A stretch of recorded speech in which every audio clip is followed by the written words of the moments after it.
So huge update yesterday. OpenAI rolled out image generation using GPT 4.0, and I have to say it's pretty mind-blowing.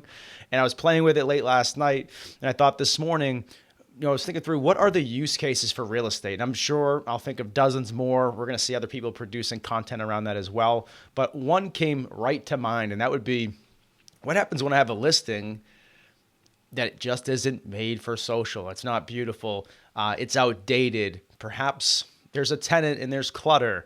Can we remove that? The answer is yes, we can. And so let me show you how to do that today. So you head over to ChatGPT and you're going to make sure on a new chat that you're using the right model. You're using the GPT 4.0 model. And just to make things faster, because it does take a few minutes, I'll show you what I did just this morning to transform a kitchen and a family room. So here's an image I found on Google. I said, hey, give me an outdated kitchen. And this looks like your grandmother's kitchen. Perfect example to use. Now the prompt is really basic. I said, transform this outdated kitchen into a modern design kitchen. Use neutral colors, modern appliances. Hey, add a farmer sink. I've always wanted one. I want to see what it looked like. And the flooring should be modern as well. And within a couple of minutes, it produced my dream kitchen. Personally, maybe I'd like it a little bigger, but you can see here how you can transform a kitchen in a matter of minutes using 4.0. Now, again, it's not about deceiving a potential buyer. It really is to help them see, just like, why do we stage homes? We stage homes so potential buyers can visualize themselves in this space. Now, the other thing I did, I tried to give it more information. It doesn't always work. So you got to play around with it. It was just released. So play around with this. But I thought if I gave it more, maybe I'd get a better looking kitchen.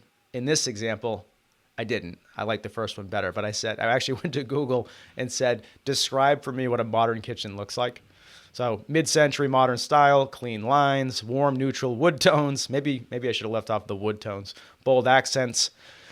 Fake simplicity, functionality with a touch of vintage charm. And between the wood and the vintage charm, I think that's why it appears this way. Hey, for some, this might be the dream kitchen. For me, not so much.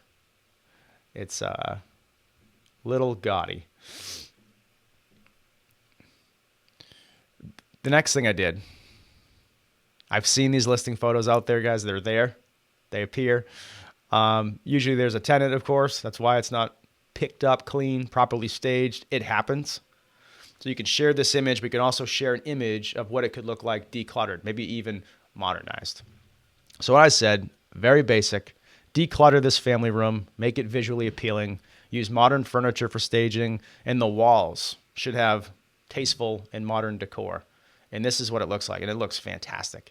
It is basically the same dimensions of this room here. The floor is similar. I do like that. It's a very similar floor, but more modern. It's got the decor, the artwork on the walls. So this took me 60 seconds, essentially. So if you have an image of an outdated room or house, many images, or maybe there's clutter and you aren't staging it, you can do so with ChatGPT for a fraction of the cost of staging an actual home. And you can do it much faster, much more efficient. I want to show you one more thing. This is from last night. This is me having fun, just playing with it for the first time. So I want to have fun with it. And if you go to OpenAI's article about this, you'll actually see some of the prompts, right? So I think, let's see where this one was. Okay, this is a really interesting photo here. And you can see exactly how they created this photo. You can see the context, this description of the characters, like the people in the photo, the composition from background to foreground, making sure that the buildings were first, then it was the signs, then it were the witches here. So I used that as inspiration. And I said, give me a photorealistic image of two bodybuilders in their 20s, one with the mohawk, one with the mullet. I just wanted to have fun with it. They're looking into a shop window. So they're on a random street in Boston, Massachusetts, not far where I'm from. And they're looking in a shop window and looking at random items and just picking random things. A TV, high heels, a skull, a laptop, antique doll. And make sure these images are realistic. And then I described the characters a bit more. So one bodybuilder is holding a dumbbell while the other holds a teacup chihuahua. My wife used to have a Chihuahua. And then they're in the foreground, back slightly turned towards the camera, head slightly turned or tilted as they stare at the items on display behind the window. Composition from background to foreground. So the shop shelves, the window display, the window, then the bodybuilders. Characters must be closest to the camera taking the shot. Look at the detail in this photo. I was blown away. First of all, this looks like, if you're in the north end of Boston, maybe even the Back Bay, this is a little bit more north end to me. Man, like that is the lights you'll see. I could even visualize the towing signs here. And I love the detail in the brick. And I also want to call out the reflection of the building across the street. It is incredibly realistic. The only thing, if I could be nitpicky, if I zoom in on this little Chihuahua here, the eyes look a little goofy. But from here, that it looks incredibly realistic. So I had some more fun with it. I then wanted to apply it for real estate. Oh, this is a good call out here. So I said, give me an image of a married couple. You know, they just bought their home. They're out front. They're embracing each other.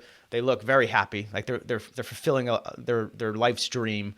It did not adhere to the content policy. I have to dig more into what specifically I said that didn't adhere to the content policy. I'm guessing perhaps the embracing.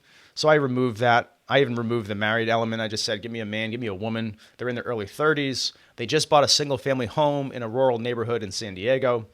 The man standing in the front with a soft smile, relief and satisfaction for buying the dream home.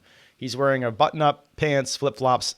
Now, it's zoomed in, so you actually can't see from the waist down. So maybe I should, in a future prompt, have the camera further away.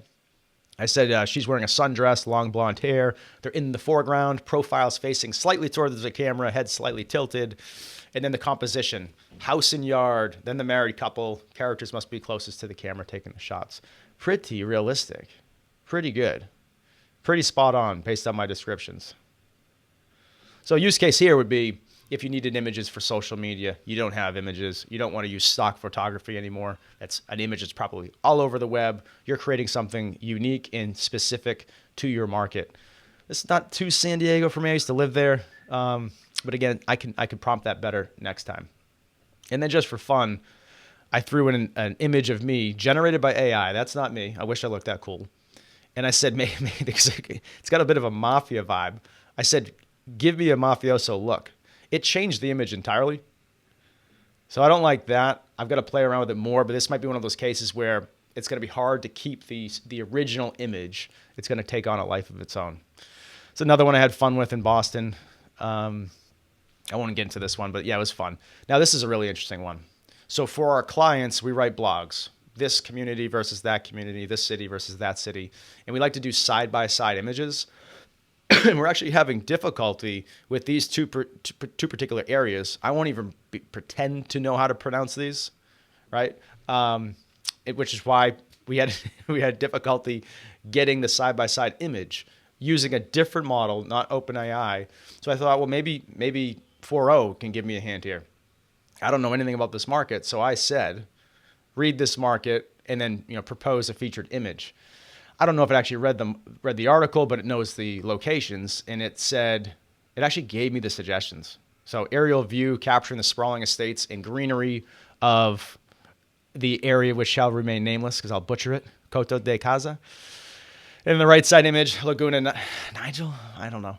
Image suggestion, a scenic shot of Laguna Nigel's coastline or a panoramic view from one of the elevated parks. Went a little bit deeper, but I didn't need that. So I said, great, you just gave me. I'll take your recommendation. Create a split screen image of both areas. Left side is what you just recommended. Right side is what you just recommended. Both images should have a similar lighting and color tone. Generate realistic, high-resolution images. And here's what it produced. Again, this is AI. I've not been here personally.